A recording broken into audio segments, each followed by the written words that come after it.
বন্ধু বলতেছে, বন্ধুরে আমার ছেলে যদিও টিটকারি করে মস্কারি করে এক মুষ্টি পানি তোমার দিকে ছিটকা মারছে, এক মুষ্টি পানি, কিন্তু আমার ছেলে তো দান করার নিয়তে ছিটকা মারে নাই। আমার ছেলের এক মুষ্টি পানি একটা ছিটা, ভালো করে খেয়াল করবেন, এক মুষ্টি পানির একটা ছিটা এমন একটা জায়গায় গিয়া পড়ছে, ওই জায়গায় আল্লাহর একটা মাখলুক, ছোট্ট একটা প্রাণী পানির অভাবে একেবারে মরণাপন্ন অবস্থায় হয়ে গেছিল, মানে তার আরো কয়েকটা মিনিট হয়ে সে মারা যাইতো। ওই যে ছোট্ট একটা প্রাণীর মুখের মধ্যে গিয়া ওই এক ফোঁটা পানি পড়ছে, ওই ছোট্ট প্রাণীর মুখের মধ্যে ওই এক ফোঁটা পানি পড়ার কারণে ওই ছোট্ট পানিটা আল্লাহর কাছে দোয়া করছে, আল্লাহ যার এই পানি, যার পানি আমার মুখে পড়ার কারণে আমার জীবনটা বাঁচছে, আমি জীবন পাইলাম, আল্লাহ আমি একটা মাখলুক হয়ে তোমার কাছে দোয়া করছি, তার কোনো আত্মীয় স্বজন যদি বিপদের সম্মুখীন থাকে তাকে তুমি উদ্ধার করে দিয়ে দাও। সুবহানাল্লাহ। ছোট্ট একটা প্রাণ, ছোট্ট প্রাণ, কেউ দেখে না, তার জিহ্বার মধ্যে গিয়ে পানিটা পড়ছে, এই ছোট্ট প্রাণীটা দোয়া করছে, আল্লাহ তার কোন আত্মীয় স্বজন যদি বিপদের সম্মুখীন থাকে, আচ্ছা বলেন তার বাপ জাহান্নামের মধ্যে গেছে না, জ্বলতেছে, এই ছোট্ট পানিটার দোয়া কবুল করে মহান আল্লাহ তার বাবার কবরের আযাবটাকে মাফ করে দিয়া তার বাবাকে জান্নাতবাসী করে দিয়া দিয়েছেন। সুবহানাল্লাহ, জোরে বলেন, জোরে বলেন। কাজী ভাই, আল্লাহর একজন বান্দা, উনি তাহাজ্জুদ গুজার, 5 ওয়াক্ত ফরজ নামাজ তো পড়েন, আবার তাহাজ্জুদ গুজার, আল্লাহর খাস একজন ওলি। উনার একজন বন্ধু মারা গেছে, উনার বন্ধু মারা গেছে। আচ্ছা আমরা এখানে আমাদের বন্ধু বান্ধব আছে না নাই? যার সাথে যার যতটুকু সম্পর্ক দেখবেন, তার বন্ধু যদি মারা যায় একবার না একবার স্বপ্ন আল্লাহ দেখায়, দেখায়নি? আমার বন্ধু মারা গেছে, আল্লাহ ইচ্ছা করলে আমার বন্ধুর হালত আমার দেখাইতে পারে কি পারে না? পারে। তারা দুজন বন্ধু ছিল, আল্লাহর খাস বান্দার একজন বন্ধু মারা গেছে, অনেক দিন চলে গেছে, কিন্তু আল্লাহর যে বান্দা মারা গেছে তার একমাত্র একটা ছেলে আছে, একটা ছেলে গাঞ্জা খায়, মদ খায়, ইয়াবা খায়, ট্যাবলেট খায়, নাচ গান করে, যা কিছু আকাম প্রকাম আছে সব করে, নাউজুবিল্লাহ হইতাই না সব। আচ্ছা আমরা দেশে এরকম ছেলে ফেলে নাই, বাবা মারা গেছে, মা মারা গেছে, কিন্তু দেখা যায় হে আর নাচ গান ছাড়ে না, আকাম প্রকাম যা সব করতেছে, আর একটা বংশ বাবার খবর যাইতেছে, আছে না নাই? যায়। বাবার কবরে যদি আপনি দিলেন নেক কাজ যায়, বুঝবেন আপনি গুনাহ হলো গুনাহও হবে, কত জোরে হয় না, ঠিক না বেটি? গুনাহটাও হয়।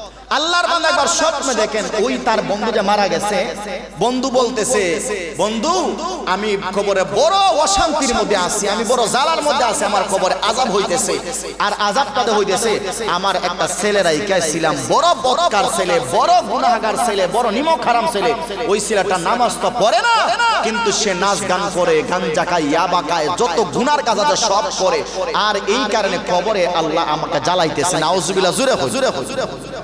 মিছা কথা না গো ভাই, আমার কাছে কিতাব আছে, ইচ্ছা করলে আপনারা পড়তে পারেন, কারণ এই কবরের একবার বাস্তব যে ঘটনাগুলোর কিতাব আমার কাছে আছে, এই মিছা কথা গুনাহ খান্দলে এলাম। আর যেই লেখকের কিতাব আমি পড়ি, এটা লেখক বাংলাদেশের মধ্যে সবচেয়ে বড় আলেম ছিলেন। এখানে উলামায়ে কেরাম যারা আছেন, আল্লামা মহিউদ্দিন খান রাহমাতুল্লাহি আলাইহি জিগান বাংলাদেশের মধ্যে প্রতিটা 10 একজন আলেম, অনেক বড় একজন আলেম ছিলেন, ওনার হাতের লেখা কিতাব। তো বলতেছিলাম আল্লাহর বান্দা বলতেছে যে আমার সন্তানটাকে গিয়ে একটু বলো না, আমার সন্তানটা যেন আল্লাহর ওয়াস্তে কিছু দান করে, আমি আর সহ্য করতে পারতেছি না, আমার কবরে আযাব হইতেছে, আমার সন্তানটাকে একটা বার গিয়ে বলো।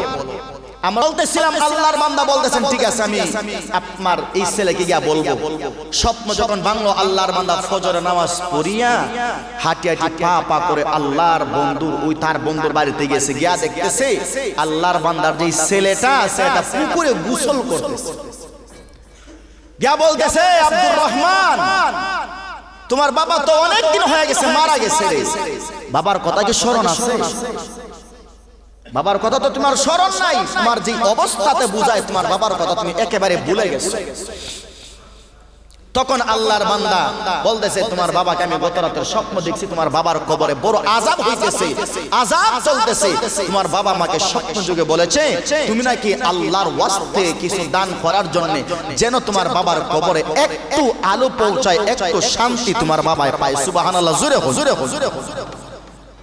আমরার বাবা হারাইছি, মা হারাইছি, অসহায় তাকায় আছে আমার হাতের দিকে, তাকায় আছে, তাকায় আছে।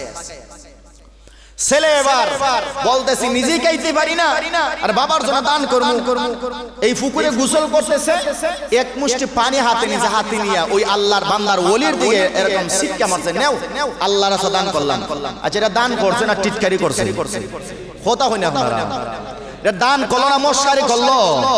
মস্কারি করছে, মস্কারি। নেও আল্লাহর রাস্তায় দান করছে। আল্লাহর বান্দা চোখের পানি ফালাইয়া কাঁদতে কাঁদতে চলিয়ে আসছে। চলিয়া যখন আসছে আল্লাহর বান্দা পরের দিন আবার স্বপ্ন দেখে আল্লাহর তার যে বন্ধু জান্নাতের মধ্যে ঘোরাফেরা করতেছে। সুবহানাল্লাহ, সুবহানাল্লাহর আওয়াজ উল্টানি আমরা, একটু জোরে হন সুবহানাল্লাহ।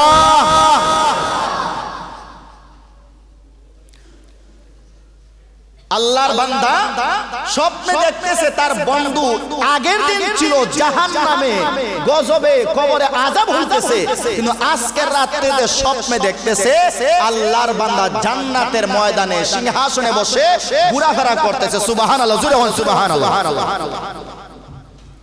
বন্ধু জিজ্ঞেস করলো যে বন্ধু গতকালকে তোমারে দেখলাম জাহান্নামে জ্বলতেছো, আজকে আবার জান্নাতে ঘোরাফেরা করতেছো, এর কারণটা কি? বুঝলাম বান্দা স্বপ্নে কি দেখছিল, আগের রাত্রিতে তার বন্ধু জাহান্নামের আযাবে জ্বলতেছে, কিন্তু আজকে আবার দেখতেছে কি যে তারই বন্ধু জান্নাতের ময়দানে সে ঘোরাফেরা করতেছে। সুবহানাল্লাহ। বন্ধু তো আশ্চর্য যে গতকালকে দেখলাম তুমি জাহান্নামে জ্বলতেছো, তুমি আমাকে বলতেছো তোমার ছেলে কি বলার জন্য যে আল্লাহর রাস্তায় যেন তোমার ছেলে কিছু দান করে। তোমার ছেলে তো দান করলো না, বরং আরো টিটকারি মস্কারা করার কারণে আমার দিকে এক মুষ্টি পানি ছিটকা দিল। আমি কাঁদতে কাঁদতে চোখের পানি পালাইতে আমি চলে আসলাম, কিন্তু কি এমন নেক আমল হয়ে গেল যে একদিনের ব্যবধানে তুমি আবার আল্লাহর তুমি জান্নাতে ঘোরাফেরা করতেছো। সুবহানাল্লাহ।